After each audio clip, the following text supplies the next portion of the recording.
Class 6 Marathi poem पानपोई।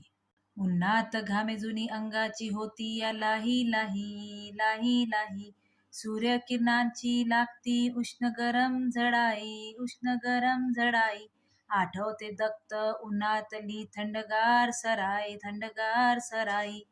वटवृक्षाच्या सावलीत थाटलेली पानपोई, रखरखत्या उन्हात सुटतो अवघड वारा, धुळीसंगे पाला पाचोळा जाईया उंच अंबरा, थकलेल्या वाटसरूला ग्लानी येती गरा,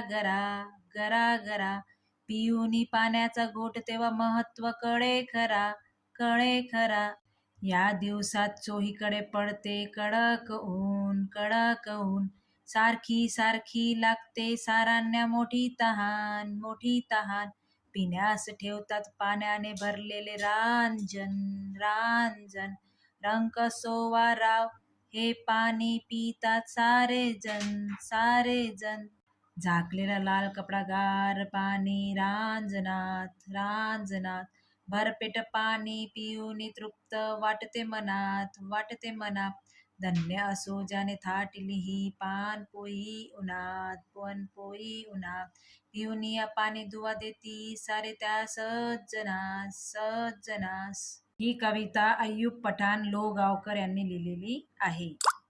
कवितेचा भावार्थ. कडक उन्हात जेव्हा घामाच्या धारा लागतात, अंगाची आग होते, सूर्याच्या तीव्र किरणाचा जेव्हा उष्ण झळा लागतात, तेव्हा मला वडाच्या झाडाच्या सावलीत ठेवलेली पानपोई आठवते. अतिशय कडक उन्हातली थंडगार सुगी म्हणजेच पानपोई होय. या रखरखत्या कडक उन्हात सुटलेल्या उधाड वाऱ्यामुळे धुळीबरोबर पालापाचोळा उंच आकाशात उडतो, तेव्हा थकलेल्या वाटसरूला या कडक उन्हात चक्कर येते. अशा वेळी पाण्याचा एक घोट त्या वाटसरूला प्यायला मिळाला की पानपोईचे खरे महत्व त्याला कळते. उन्हाळ्याच्या दिवसामध्ये चहूकडे कडक ऊन पडते, सगळ्यांनाच एकसारखी खूप तहान लागते. अशा वेळी पाणी पिण्यासाठी पाण्याने भरलेले रांजण झाडाखाली ठेवले जातात.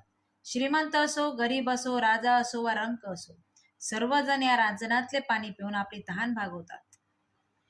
रांजणात गार पाणी भरलेले असते, ते वरून लाल फडक्याने झाकलेले असते. भर उन्हात पोटभर पाणी पिऊन मन अगदी समाधानी होते. ज्या सज्जन माणसाने पानपोई भर उन्हात ठेवली तो धन्य आहे, त्यास माझा आशीर्वाद आहे.